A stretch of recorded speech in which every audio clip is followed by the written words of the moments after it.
Marcus Chen stood in the center of the massive chamber. The walls curved up and away from him like he was standing inside a metal egg. All around him, floating in seats that needed no floor, sat the representatives of 47 alien civilizations. They looked down at him. Some had scales. Some had fur. Some had skin that glowed. But all of them had the same expression. They thought humans were dangerous. The chamber was cold. Chen could see his breath in the air. They did that on purpose. The aliens wanted him uncomfortable. They wanted him to feel small. High Prelate Tsar then floated at the top of the chamber. His species looked almost like humans, but his skin was gray and his eyes were too large. When he spoke, his voice came from everywhere at once. Ambassador Chen, we have brought you here to receive the final judgment of the Galactic Concordat. Chen did not move. He kept his hands at his sides. He had practiced this. Show no fear. For 80 years, your species has spread across the stars like a plague. You build weapons. You fortify every world you touch. You refuse to follow the protocols that have kept peace in this galaxy for 10,000 years. Other voices joined in. A creature made of crystal hummed its agreement. Something that looked like a floating jellyfish pulsed with angry red light. Tsar then continued. The Concordat has never failed to bring peace. When species refuse to join us peacefully, we help them understand. Every civilization in this chamber once stood where you stand now. They made the wise choice. They joined us. They gave up their weapons. They accepted our guidance. Now they live in harmony. Chen wanted to laugh. Harmony. He had read the files. He knew what the Concordat really was. These species did not join peacefully. They were conquered. Their military forces were destroyed. Their governments were replaced. The Concordat called it guidance. Chen called it something else. You have 30 days, Tsar then said. Dismantle every military installation. Surrender control of your government to our peacekeepers. Accept custodial oversight. If you do this, humans will be allowed to exist. The chamber fell silent. Chen could hear his own heartbeat. 30 days. They wanted humanity to give up everything that protected them, everything that made them free, and if we refuse? Chen asked. His voice sounded small in the huge chamber. Then we will do what we have always done. We will bring peace by force. Your 200 ships cannot stand against our 3,000. Your people will learn the same lesson every other species has learned. Resistance brings only suffering. Chen took a deep breath. Back on Earth, Admiral Okonkwo had told him what to say. Dr. Park had looked worried. They all knew what this moment meant. But they had voted. Every nation on Earth.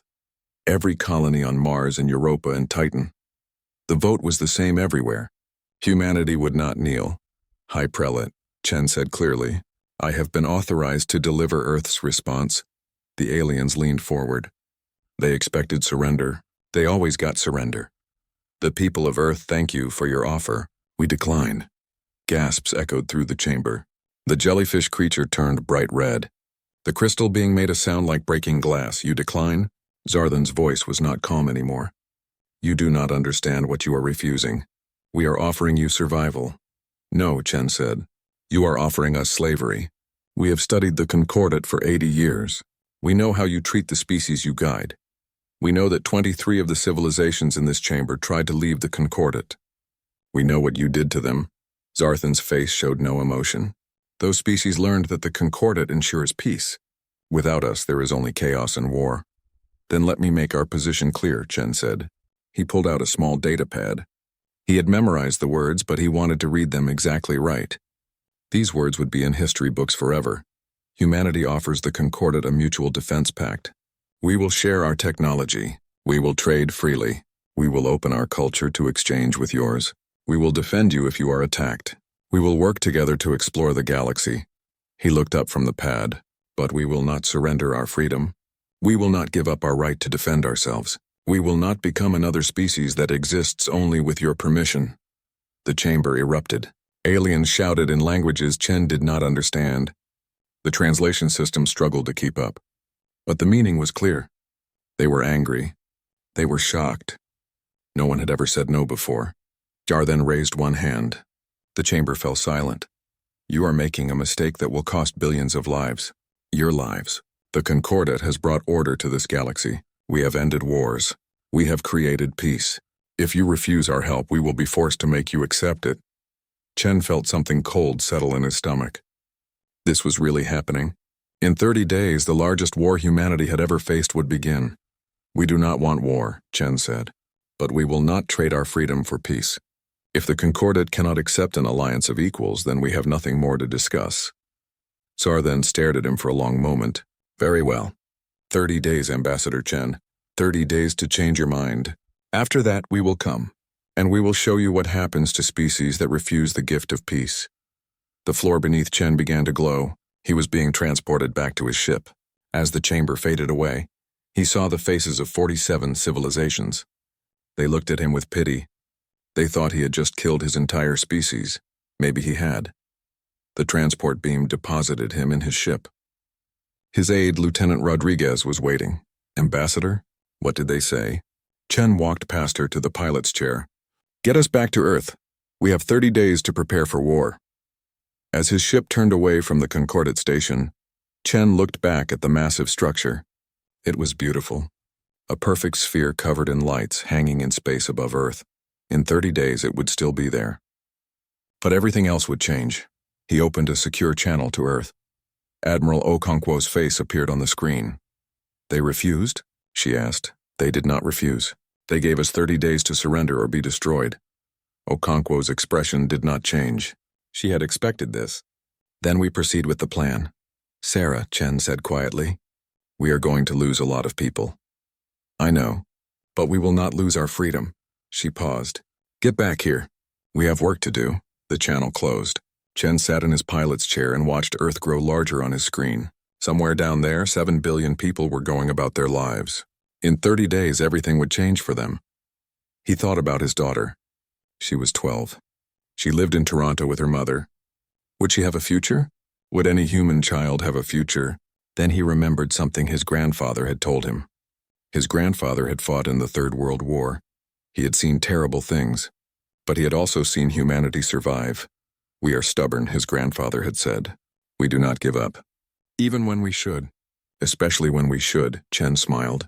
The concordat thought they knew humanity. They had watched from space for 80 years. They had seen the wars, the conflicts, the violence, but they had not really seen what humans were capable of. They had not seen what humans could do when they had no choice but to fight. In 30 days they would learn. Chen set the autopilot and went to write his report. He needed to tell Earth everything.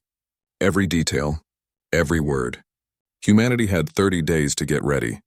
It would have to be enough. The alarm screamed through the command center. Admiral Sarah Okonkwo stood perfectly still while chaos erupted around her. Officers shouted reports. Screens flashed red, but Sarah had been waiting for this moment for 31 days. Contacts at the heliopause, Lieutenant Commander Hayes called out. Counting now. 300. 500. Still counting. Put it on the main screen, Sarah said. The massive display lit up. At the edge of the solar system, where the sun's influence faded into deep space, ships appeared. They came out of quantum fold space like sharks rising from dark water. Small ones, large ones. Ships the size of cities, final count, Hayes said. His voice was tight. 3,214 vessels. Sarah heard someone gasp. 3,000 ships, against Earth's 200. The numbers were impossible. But Sarah had not planned to win with numbers. Status of our fleet. All ships ready and awaiting orders, Admiral. Captain Zhao reports the forward battle group is in position near Neptune. Sarah pulled up a tactical display. Her fleet was spread across the solar system.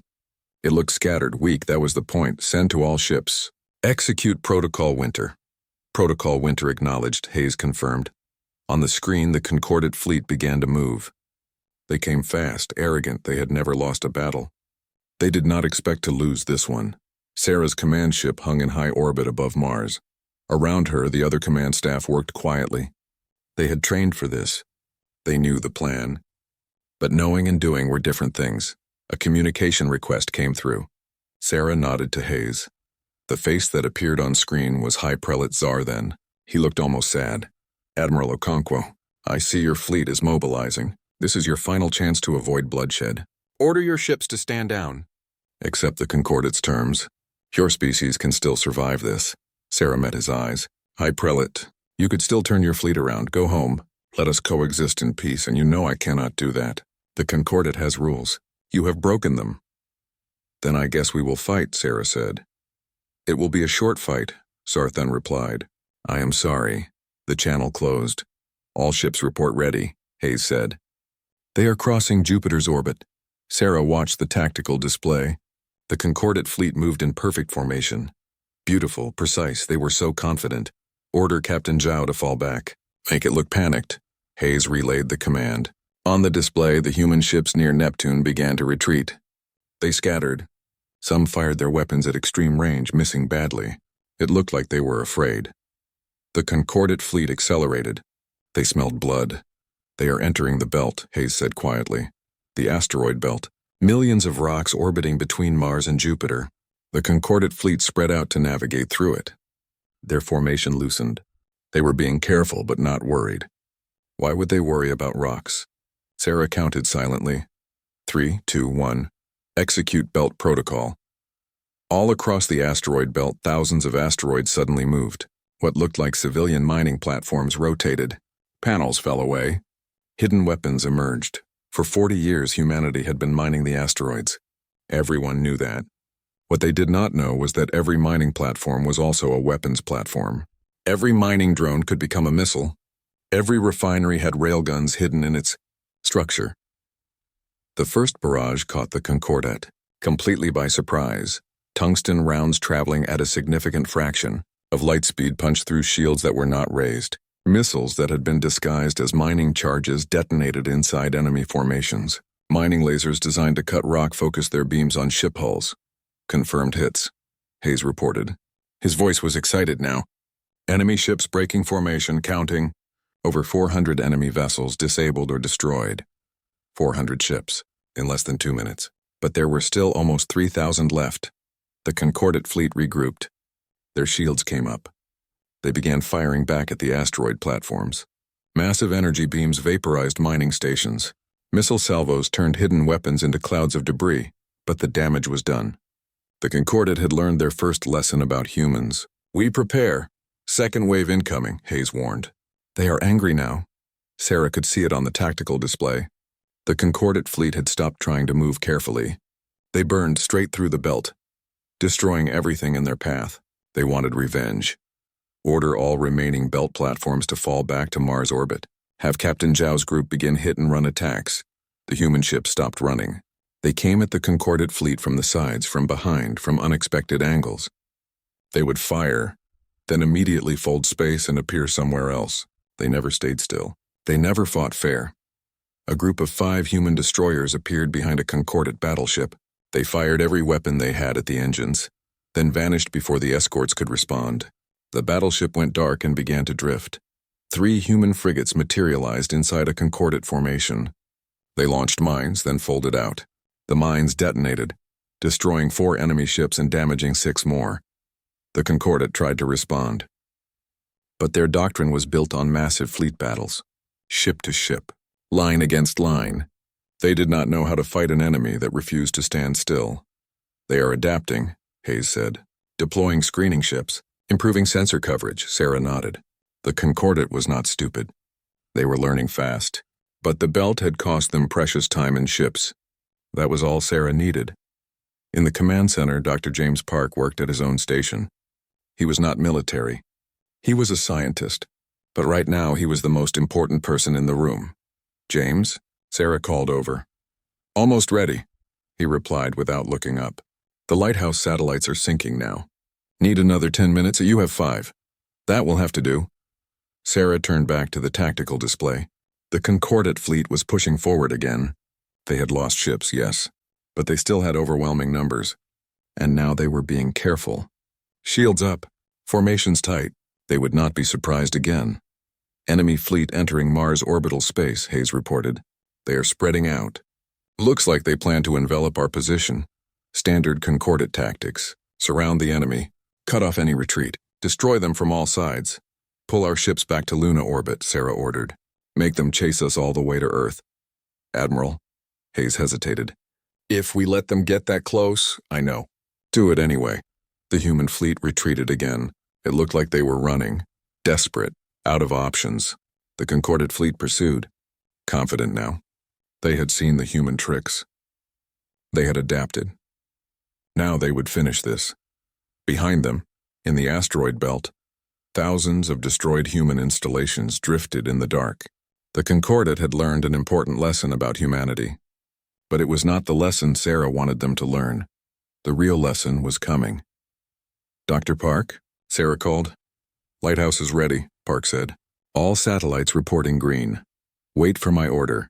The concordat fleet crossed Mars orbit. They passed the moon Phobos, where humanity had built a major shipyard. They expected it to be defended, but the yards were empty, abandoned. It confused them, but they kept coming. "Enemy fleet will reach Luna orbit in 12 minutes, Hayes said. Sarah watched Earth on the main screen, her planet. Home to 7 billion people. In 12 minutes, it would be directly threatened by the largest fleet ever assembled against humanity. But Sarah smiled. "Activate Lighthouse," she said. Dr. Park's fingers flew across his console. All across human space, satellites that no one had paid attention to suddenly came to life. They looked like communication relays, science stations, navigation beacons, but they were something else entirely. The concordat fleet suddenly stopped moving. "Enemy ships report they have lost quantum fold capability," Hayes said. He was reading the intercepted communications. "They cannot fold space. They are trying to determine the cause." Sarah's smile grew. "That is because we just changed the rules. Project Lighthouse. For 60 years, humanity had been studying concordat technology. They had learned how quantum fold drives worked. More importantly, they had learned how to stop them from working. The satellites were projecting a field that disrupted the quantum foam of space itself. In the volume of space they covered, quantum folding was impossible. Ships could still move normally, but they could not jump. "Could not fold space, could not run, status?" Sarah asked. "The field is holding," Park confirmed. "The entire inner solar system is now a no-fold zone." On the screen, the concordat fleet was in chaos. They had never encountered anything like this. Their most important tactical advantage was quantum folding. It let them appear anywhere, redeploy instantly, escape if needed. Now they were trapped, just like the humans they had come to conquer. "All ships," Sarah said into the fleet channel. "Welcome to our home. We fight here. No running, no escape. For anyone." She looked at the tactical display. 3,000 enemy ships, 200 human ships, but now everyone was playing by the same rules. Time to show them how we fight when we cannot run away. The second lesson had just begun. On the screen, the concordat fleet began to reform. They would adapt to this too. They had thousands of years of military tradition. They had conquered hundreds of species. But Sarah had one more thing they did not expect. 3 weeks after the first battle, Earth was burning. Marcus Chen stood in the bunker deep beneath Geneva. The walls were thick concrete and metal, but he could still feel the tremors when the concordat ships fired from orbit. Somewhere above him, another city was being destroyed. The screens showed him what was happening. New York was gone. Tokyo was in ruins. Moscow burned. The concordat was not being careful anymore. They had lost too many ships, taken too many casualties. Now they wanted to break humanity's will to fight. "Latest casualty reports," an aide said, handing Chen a tablet. He did not want to look, but he forced himself to read the numbers. 3 billion people had made it to the underground shelters. The shelters could hold 5 billion. That meant 2 billion people were still up there. And the bombardment continued. Chen's hands shook. This was his fault. He had told Earth to refuse the concordat's offer. He had helped convince the world governments to fight, and now billions were dying. A communication came through. Admiral Okonkwo's face appeared on the screen. She looked tired. Her uniform had blood on it. "Marcus, we need to talk. Where are you?" Chen asked. "Lunar Base Armstrong." "What is left of it?" She paused. "The concordat has offered to negotiate again." Chen felt hope flare in his chest. Then he saw her expression. "But you are not taking the offer. They want unconditional surrender. They want us to ground all military forces and open our cities to occupation. Marcus, if we do that, we lose forever. If we do not do that, billions more will die." Okonkwo's eyes were hard. "They have lost almost 1,000 ships in 3 weeks. We have lost 70. We are winning, Marcus. Winning!" Chen's voice rose. "Look at the casualty reports. Look at Earth. That is not winning. It is war. People die in war." Chen wanted to scream at her, but he knew she was right. If they surrendered now, everything humanity had fought for would be gone. But if they kept fighting, how many more would die? How long can we hold? He asked quietly. As long as we need to. The concordat thinks they have won because they reached Earth orbit. They have not seen what is waiting for them on the ground. The screen split. Another face appeared. It was High Prelate Zarthan. He looked different, tired, angry. Ambassador Chen, Admiral Okonkwo, I am contacting you one final time. We have heard your surrender terms, Chen said. The answer is no. Then you are condemning your species to extinction. My ground forces are preparing to land. They will occupy your major cities. Resistance will be met with overwhelming force. Okonkwo leaned forward. You are welcome to try, Prelate. See how well your soldiers do in our cities. Zarthan's face showed confusion. You cannot believe you can resist a ground invasion. My forces number in the millions. You have already lost most of your military infrastructure. Come find out, Okonkwo said simply. The channel closed. Chen looked at the Admiral. Do we really have a chance? Every human city is a fortress, Marcus. We have been preparing for this for 80 years. Every building has reinforced bunkers. Every street can become a kill zone. Every civilian has basic combat training. She paused. The concordat has never faced an enemy that turns their entire civilization into a weapon. That is monstrous. That is survival. The first concordat landing ships came down near Beijing. Chen watched the footage from hidden cameras. Massive ships descended through the smoke and fire. They landed in formation, perfectly organized. Ramps lowered. Soldiers marched out. The concordat ground forces looked impressive.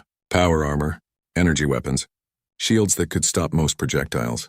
They moved through the ruined streets in tight formations, sweeping for resistance. They found it. The first mine detonated under a column of concordat soldiers. The explosion came from underground. The street collapsed, taking down 20 soldiers. Before they could recover, small arms fire erupted from windows, from doorways, from rubble. The concordat soldiers raised their shields and returned fire. Their energy weapons vaporized buildings, but the humans were already gone, moving through tunnels that connected the buildings underground.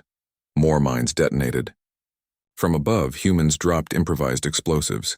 The concordat formation broke apart as soldiers sought cover. That was when the real attack began. Human fighters emerged from the tunnels. They did not wear fancy armor. They had simple rifles, grenades, and knives, but they knew every inch of their city. They knew which buildings would collapse, which streets had killing fields, which rubble piles hid more tunnels. The concordat soldiers fought back hard. But for every human they killed, 3 more appeared. The city was not just a battlefield. It was a weapon itself. This is happening in every major city, Okonkwo said. The concordat expected to occupy empty streets. They are fighting for every block. How many of our people are dying? Chen asked. Too many. But they are choosing to fight. Every human up there knows they can retreat to the shelters. They are staying because they refuse to surrender their homes. Chen watched the screens. Beijing, Paris, São Paulo, Nairobi. Every city showed the same story. The concordat forces were winning tactically. They had better weapons, better armor, better training. But they were not winning strategically. Every block took hours to secure. Every building could hide enemies. Every street could be a trap. And the humans kept coming. Admiral, a new voice cut in. It was Dr. Park. Operation Midnight is ready. Okonkwo's expression changed. She looked at Chen. This is it. The turning point.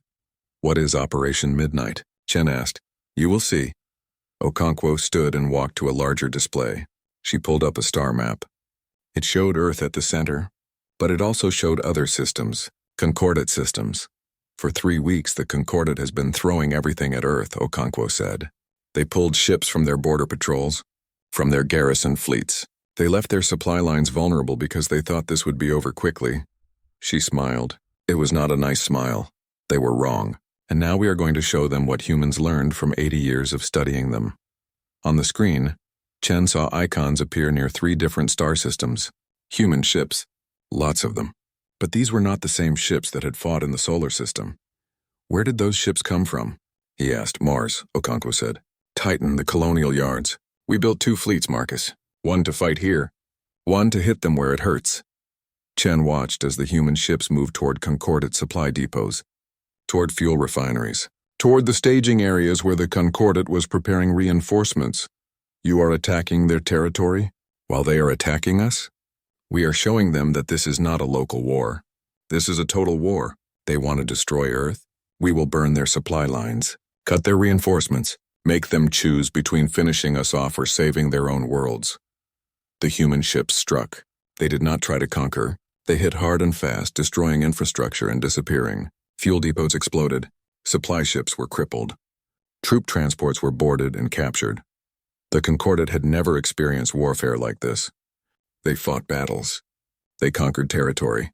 They did not understand an enemy that struck everywhere at once.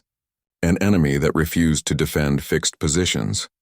An enemy that would sacrifice their own world to hurt their enemy. Incoming communication from concordat flagship, a technician announced. Tsar then appeared on screen again. This time he looked furious. You are attacking civilian infrastructure, supply stations. This violates every rule of civilized warfare. Okonkwo laughed. It was a bitter sound.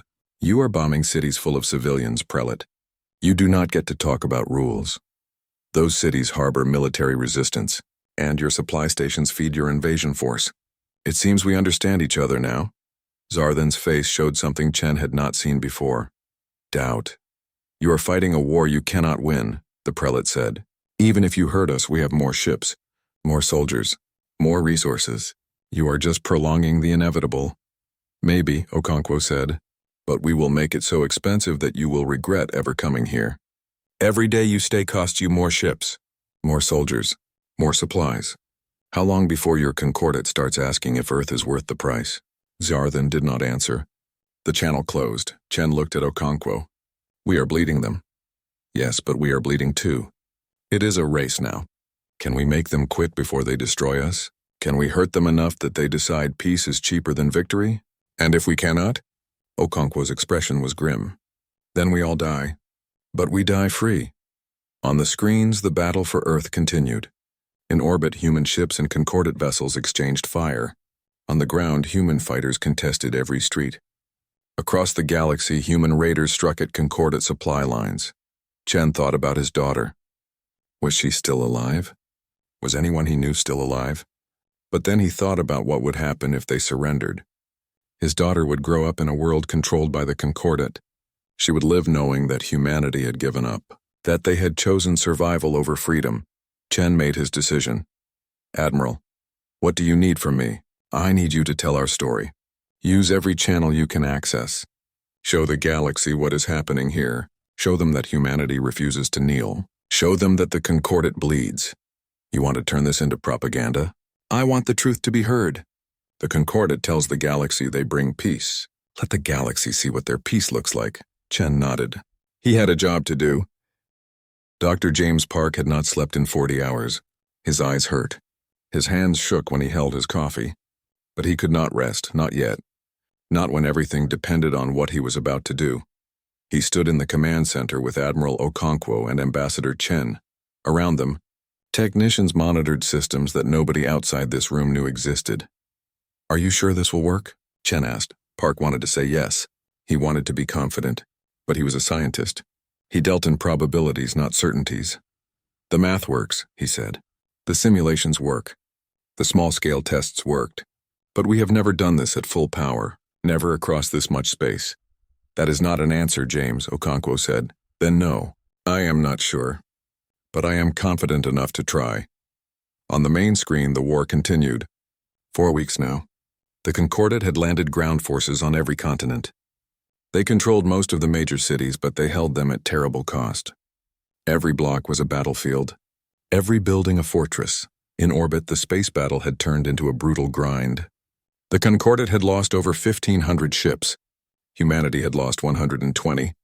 But the math was simple. The concordat could afford to lose ships. Humanity could not. Show me the deployment, Okonkwo ordered. Park pulled up a different display. This one showed the entire solar system. Scattered throughout were small icons. Most were near Earth, but others orbited Mars, Jupiter, Saturn. A few hung at the very edge of the system. These are the Aurora network nodes, Park explained. We have been building them for 60 years. Everyone thought they were research stations. Power generation experiments. They were not. Chen leaned closer. What are they really? They are the most dangerous weapons humanity has ever created, Park said quietly. And we built them hoping we would never need to use them. He pulled up technical displays. Chen could not understand most of it. Complex equations, energy readings, dimensional mathematics that hurt to look at. Explain it simply, Okonkwo said. Park took a deep breath. You know how quantum fold drives work? They fold space, create a shortcut from one point to another. It is like bending a piece of paper so two distant points touch. Yes, Chen said. We use the same technology. Right, but we found something else. If you fold space in a specific way, you can do more than travel. You can seal it, create a barrier that nothing can cross. Not ships, not energy, not even light. Chen felt cold. You were talking about cutting off entire regions of space. Yes. The Aurora network can create stable space-time barriers around entire star systems. Once activated, nothing gets in or out until we turn it off. That is insane, Chen whispered.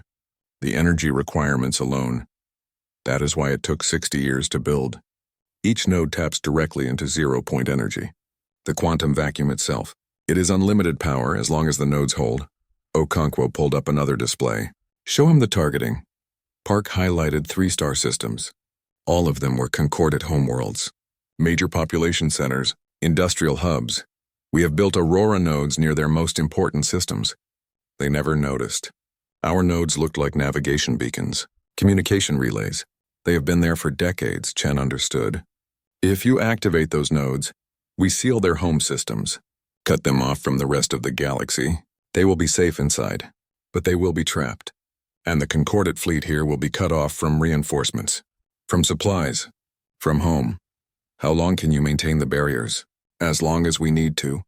Years, if necessary. The nodes are self-sustaining. Chen sat down heavily. This changed everything. Humanity had not been building weapons to destroy the concordat. They had been building weapons to trap them, to turn the invasion force into hostages. This is what you meant, Chen said to Okonkwo, when you said humanity's true power. This is it. Part of it, she replied. But there is more, James. Park pulled up another set of displays. We can also seal the solar system. Trap the concordat fleet here with us. They came here to conquer Earth.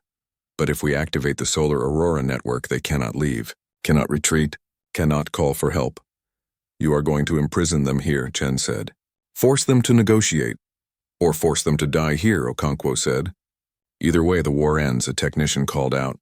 Admiral, Concordat flagship is broadcasting. They are demanding we surrender immediately, or they will begin systematic destruction of all remaining surface cities. Put it on screen, Okonkwo ordered. Zar then appeared.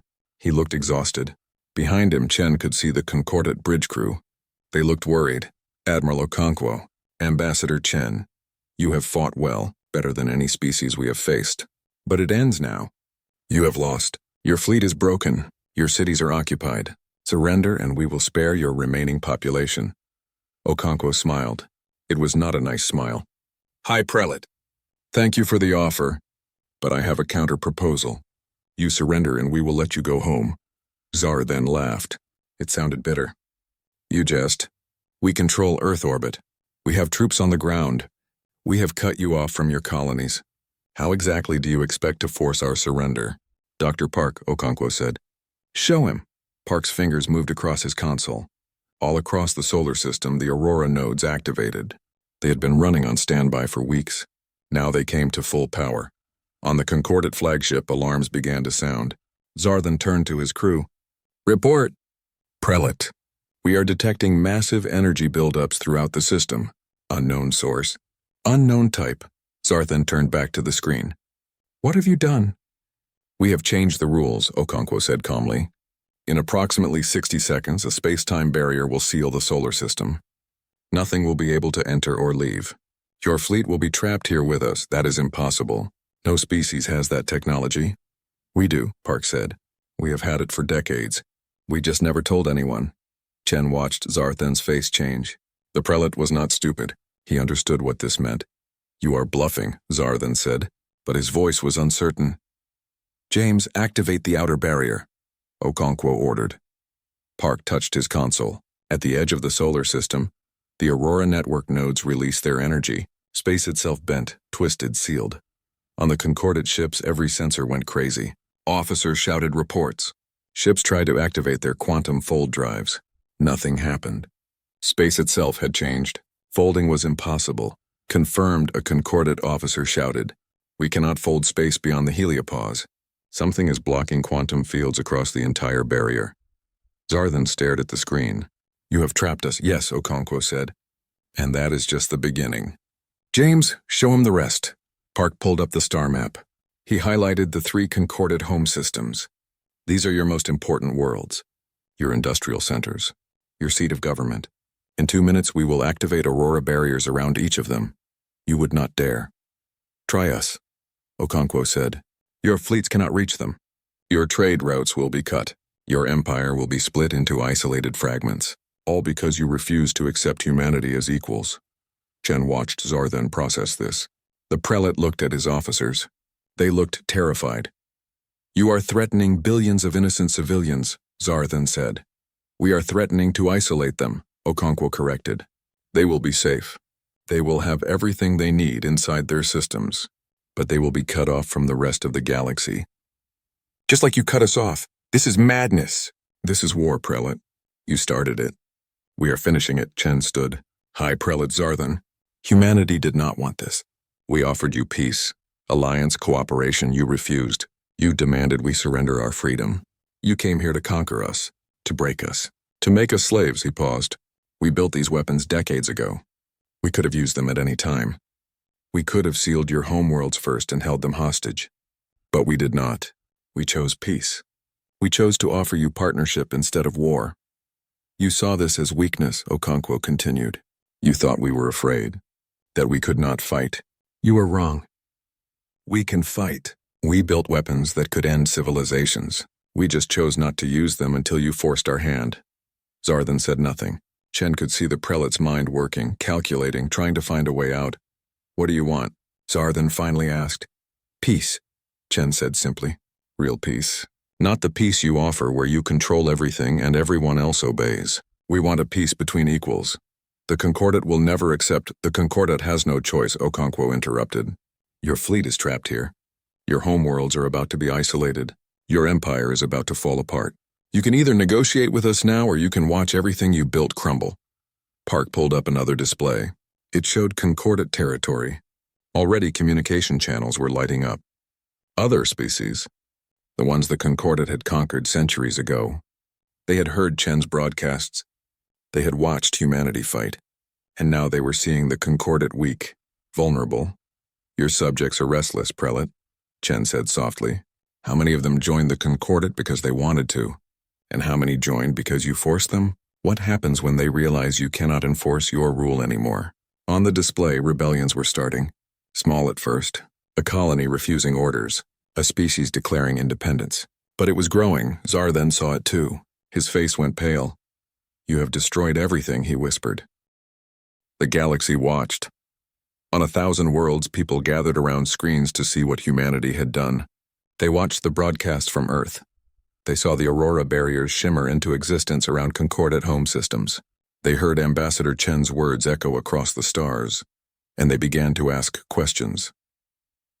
On the planet Vikara, a world conquered by the concordat 300 years ago, workers stopped their shifts in the orbital factories. They looked at each other. They remembered stories their ancestors told. Stories of resistance, of freedom, of the war they lost. They also remembered what the concordat told them, that resistance was futile, that the concordat always won, that no species could stand against them, but humanity was standing. Humanity was winning. In the command bunker on Earth, Chen watched the reports come in. Every hour brought new information. Rebellions, strikes, protests. The concordat's empire was fracturing. 53 systems have declared independence, an analyst reported. Another 100 are in open revolt. The concordat is deploying peacekeeping forces, but they are spread too thin. Chen looked at Admiral Okonkwo. We did this. They did this, she corrected. The concordat built their empire on fear. We just showed everyone that they could be afraid too. A communication request came through. It was from the concordat flagship. Zarthan wanted to talk again. Put him through, Okonkwo ordered. The prelate looked worse than before. His uniform was disheveled. His eyes were tired. Ambassador Chen, Admiral Okonkwo, I have been authorized to begin formal negotiations. Chen felt relief wash over him. That is good news, prelate. Do not celebrate yet. The Concordat Council wants guarantees. They want assurances that you will release the barriers, that you will not use this weapon against us again. Of course, Chen said. We never wanted to use it in the first place. Then why build it? Tsar then asked. The question was not accusatory. He genuinely wanted to know. Chen thought about how to answer. Because we knew someone like you would come eventually. Someone who saw our freedom as a threat. We built the Aurora network as insurance. We hoped we would never need it. You built the ultimate weapon and then hid it for 60 years. Why? Any other species would have used it immediately to dominate the galaxy. Because, Okonkwo said, we are not interested in domination. We want to explore, to learn, to grow. Using the Aurora network to conquer others would make us no better than you. Tsar then flinched at that. The Concordat has maintained peace for 10,000 years. No, Chen said gently. You have maintained control. There is a difference. Before Zarthan could respond, another communication broke in. It was marked urgent. Priority 1. Admiral, you need to see this, a technician said. It is from the Vicari fleet. The Vicari? Okonkwo frowned. They are a Concordat member species. Not anymore, apparently. A new face appeared on screen. It was a Vicari commander. Their species looked like large insects with compound eyes and chitinous plates. But Chen could read the determination in their posture. This is Commander Zhek of the Vicari Independence Fleet. We are transmitting to Earth and to the Galactic Concordat. As of this moment, Vicara formally withdraws from the Concordat. We reclaim our sovereignty. Zarthan's face went white. Commander Zhek, this is High Prelate Zarthan. Stand down immediately. This rebellion is illegal under Concordat law. We no longer recognize Concordat law, Zhek replied. We watched humanity fight for their freedom. We see that the Concordat can be resisted, can be beaten. If they can be free, so can we. You are making a terrible mistake, Zarthan said. The only mistake we made was surrendering to you 300 years ago. Zhek turned to face the camera directly. To the humans of Earth, we thank you. You have shown us that resistance is possible, that freedom is worth fighting for. If you will accept us, we wish to stand with you. Chen looked at Okonkwo. She nodded. Commander Zhek, Chen said. Humanity welcomes your friendship, but we cannot accept your allegiance. We are not building a new empire to replace the old one. We want something different, a true alliance of free species. Then we offer our friendship and our support, Zhek said. We have ships, resources, technology. If the Concordat attacks you again, they will face both our fleets. More communications came in. The Gorath Collective, the Melkari Union, the Threx Commonwealth, all of them were species the Concordat had conquered. All of them were declaring independence. All of them were offering to support humanity. Tsar then watched his empire crumble in real time. Stop this, he said quietly, please. If you do this, there will be chaos, war. The galaxy will tear itself apart. Or, Chen said, the galaxy will be free for the first time in 10,000 years. Yes, there will be conflict. Yes, it will be messy. Freedom usually is. But it is better than living under your control. A private channel opened. It was just Zarthan now. No officers. No government officials. Just the prelate. Ambassador Chen. I need to tell you something. Something the Concordat does not want anyone to know. Chen leaned forward. I am listening. The Concordat was not always like this. 10,000 years ago, we truly were peacekeepers. We helped species negotiate. We prevented wars. We built genuine cooperation. Zarthan's eyes were distant, remembering. But over time, we became afraid. Afraid of chaos. Afraid of war. Afraid of species that would not listen. So we started to control more. Enforce more. Conquer more. We told ourselves it was for the greater good. For peace. When did you realize it was wrong? Chen asked. I have always known, Zarthan admitted. But I told myself there was no alternative. That control was better than chaos. That forced peace was better than freedom.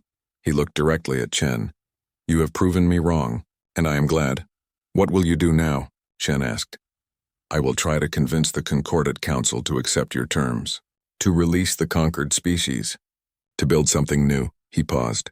But I do not know if I will succeed. There are those in the concordat who would rather die than give up control.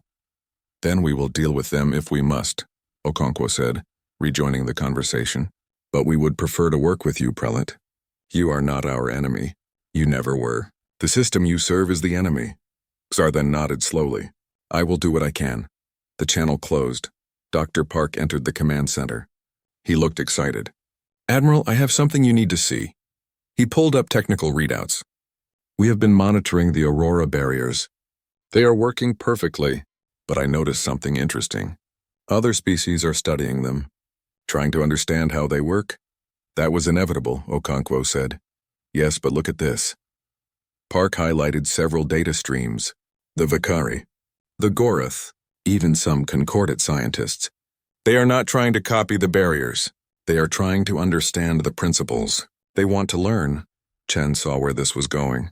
You want to teach them. I want to share, Park corrected. The Aurora technology could revolutionize space travel, energy generation, even communication. If we share the knowledge freely, it would benefit everyone. And give everyone else the ability to create barriers like ours, Okonkwo pointed out. Yes, Park said, which means we could not use the barriers to threaten anyone. Everyone would have the same capability. Mutually assured isolation, Chen smiled. You want to make our ultimate weapon obsolete. I want to make domination obsolete, Park said. If every species can seal their own system, no one can conquer anyone else. It forces diplomacy, cooperation, trade. It makes war too expensive. Okonkwo considered this. It is risky. Sharing that much power. Everything about this is risky, Park countered. But it is also the right thing to do. We said we wanted a galaxy of equals. How can we claim that if we keep the Aurora technology for ourselves? He has a point, Chen said. Okonkwo nodded slowly. All right, but we do this carefully. We offer to teach anyone who commits to peaceful cooperation. We share the technology with oversight, with training, with conditions. Agreed, Park said. Over the next week, everything changed. The Concordat Council split. Half wanted to fight on, to crush the rebellions and force humanity to surrender. Half wanted to negotiate, to salvage what they could of the Empire. Xar then led the negotiation faction.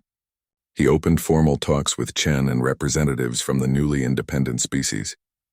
They met on a neutral station, far from both Earth and Concordat space. The negotiations were difficult.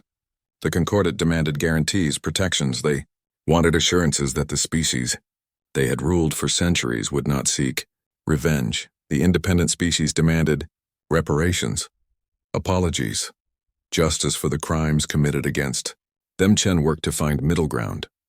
It was exhausting. Every day brought new arguments, new demands, new threats of the talks breaking down. But slowly an agreement took shape. The Concordat would formally recognize the independence of any species that wanted to leave. They would pay reparations from seized assets, not from their civilian populations. They would stand trial for war crimes, but only the leadership, not the entire government. In return, the independent species would not seek revenge, would not attack Concordat civilians, would work with the Concordat to maintain stability during the transition, and humanity would deactivate the Aurora barriers, would share the technology with everyone, would help build a new galactic order based on cooperation instead of control. 6 months after the war ended, Marcus Chen stood in the same chamber where it had all begun. But everything was different now. The curved walls had been repainted. The floating seats had been rearranged into a circle instead of a hierarchy, and the species sitting in those seats were not the same ones who had judged humanity half a year ago. Some were still there. Xar then sat in his seat, but he looked different, smaller somehow, less certain. Next to him sat Commander Zhek of the Vakari. Across from them, representatives of the Gorath, the Melkari, the Threx, and dozens of other newly independent species. And in the center, where Chen had once stood alone, there was now a table. A round table with seats for everyone, no one above anyone else, all equal. This was the first meeting of the true Concordat. Chen took his seat. To his right sat Admiral Okonkwo, retired now but still influential. To his left sat Dr. Park, who had become the galaxy's foremost expert on cooperative technology sharing. We are ready to begin, Chen said. His voice was calm, but inside he was nervous. This had to work. Too many people had died for it to fail now. Jack spoke first. Ambassador Chen, Admiral Okonkwo, Dr. Park. On behalf of the Vakari people, I thank you for making this possible. 6 months ago, we were slaves pretending to be partners. Today we are free. That is because of you. Not just us, Chen said. You freed yourselves. We just showed you it was possible. A new voice joined the conversation. It came from a species Chen had never met before. They called themselves the Kyrian. They had been living in the outer reaches of the galaxy, avoiding the concordat for thousands of years. We watched your war, the Kyrian representative said. Their translation device made their voice sound musical. We expected humanity to lose. We expected the concordat to crush you like they crushed everyone else. But you won, and you did something we never expected. What was that? Okonkwo asked. You let them live. You could have destroyed the concordat. You had the power. You had the justification. But you chose peace instead, Chen nodded. Because we are not interested in revenge. We want something better. Zar then stirred in his seat. And yet your peace has cost the concordat dearly. Half our member species have left. Our military is in disarray. Our government is being restructured. Some in my species believe you defeated us only to humiliate us. That was never our intention, Chen said firmly. We defeated you to survive. What came after was your choice. You could have kept fighting. You chose to negotiate instead. That took courage. It took desperation, Zarthan corrected. But there was no bitterness in his voice. Just honesty. Chen pulled up a display. It showed the galaxy. Different colors represented different political alignments. Blue for the newly independent species. Green for the concordat remnant. Red for unclaimed space. And yellow for humanity. This is what we have now, Chen said. A galaxy divided into dozens of sovereign powers. Some of you are old enemies. Some of you have territorial disputes. Some of you have cultures that do not mix well. He paused. If we do nothing, there will be wars. Small ones at first, then larger ones. Eventually, someone will try to build another empire. The cycle will start again. So what do you propose? Asked a Gorath representative. Dr. Park stood.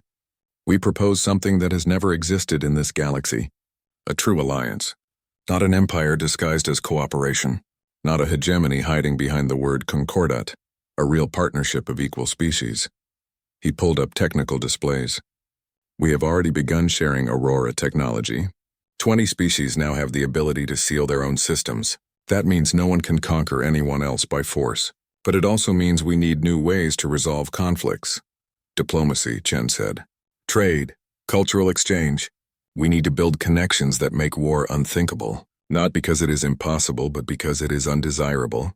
Jacques leaned forward. You are describing something that has never worked. Species are too different. We want different things. Value different things. How can we build lasting peace when we barely understand each other? By trying, Okonkwo said simply. And by accepting that it will be messy. There will be disputes. There will be conflicts. But we resolve them through negotiation, not invasion. Through compromise, not conquest. A small species called the Prill spoke up. They looked like floating orbs of light. The old concordat promised the same thing. They said they would keep the peace. They said they would protect us. But they lied. Yes, Chen agreed. They did. Because the old concordat was built on a lie. It claimed to be an alliance, but it was really an empire. One species at the top, everyone else below. He gestured to the circular chamber. This is different. Look around. No one sits above anyone else. Humanity does not control this alliance. We are just one voice among many. Then who leads? The Prill asked. No one, Park said. That is the point. We make decisions together. We vote, we compromise. If a species does not like a decision, they can leave. No one will force them to stay. There was silence. The concept was radical. The old concordat had lasted 10,000 years because it had a clear hierarchy. Clear rules, clear enforcement. This new alliance had none of that. It was built on trust, on cooperation, on the belief that free species would choose to work together rather than fight. It was, Chen realized, probably going to fail. But they had to try. Xar then stood. I have something to say. Everyone turned to look at the former prelate. He looked old, tired, but his voice was steady. 6 months ago, I stood in this chamber and told humanity they had to surrender or die. I believed the concordat was right, that our way was the only way to keep peace. I was wrong. He looked around at the assembled species. The concordat did keep the peace, but it was the peace of a prison. You were all safe because you were all controlled. That is not real peace. That is just the absence of war. Sarthan took a breath. The humans showed us something different. They showed us that you can have peace and freedom, that you can cooperate without being forced. It will be harder. It will be messier. But it will be real. He sat down. Chen saw tears in the old prelate's eyes. Thank you, Chen said quietly. The meeting continued for hours. They discussed trade agreements, dispute resolution, technology sharing, defense pacts, cultural exchange programs. It was boring, tedious, exactly the kind of work that built lasting peace. When the meeting finally ended, Chen stepped out onto the observation deck. The station hung in neutral space far from any system. He could see stars in every direction. Somewhere out there was Earth, home, scarred but healing. Okonkwo joined him. Do you think this will work? Chen shrugged. Honestly? I have no idea. We are trying to build something that has never existed. An alliance of truly equal partners. It might fall apart in a year. But it is worth trying. Because the alternative is going back to what we had. Empire, control, endless cycles of conquest and rebellion. Park walked over. He held a data pad. First technology exchange is complete. The Vakari are teaching us their propulsion technology. We are teaching them advanced material science. The Gorath want to learn our medical techniques. The Kyrian are sharing their agricultural methods. And the Concordat remnant? Chen asked. Sarthan has approved sharing their energy shielding technology. In exchange, we are helping them restructure their government. Park smiled. It is actually working, Marcus. Species are cooperating because they want to, not because someone is forcing them. Chen wanted to believe it. He wanted to think that humanity had changed the galaxy for the better, but he kept thinking about the cost. 5 billion dead, entire cities destroyed, children growing up without parents. Parents who had lost children. Was it worth it? He still did not know. A message came through on his personal communicator. It was his daughter. She was back in Toronto helping with the reconstruction. Dad, are you coming home soon? Chen smiled. Soon, sweetheart. I have a few more things to finish here. Everyone is talking about what you did. They say you saved humanity. Chen felt uncomfortable with that. I just did what I thought was right. That is what heroes do, his daughter said. Then she paused. Dad, why did so many people have to die? Chen closed his eyes. The question he had been asking himself for 6 months. Because sometimes terrible choices are the only choices we have. We could have surrendered and lived as slaves. Or we could fight and risk everything. Neither choice was good, but we chose the one that let us stay free. Do you think we chose right? I think we chose the only way we could live with ourselves, Chen said. But that does not make it right. It just makes it what we chose. His daughter was quiet for a moment. I love you, Dad. I love you too. I will be home soon. The communication ended. Chen stood on the observation deck and looked at the stars. Somewhere out there, species were learning to cooperate, trading freely, sharing knowledge, building something new. Somewhere else, species were mourning their dead, rebuilding their cities, trying to forgive the unforgivable. Both things were true. Both would always be true. Chen thought about his final transmission, the one the galaxy still remembered. We offered peace. Now face humanity's true power. But the true power was not the Aurora network. It was not the weapons or the tactics or the technology. The true power was the choice humanity made every day. The choice to build instead of destroy, to cooperate instead of dominate, to offer peace even when war would be easier.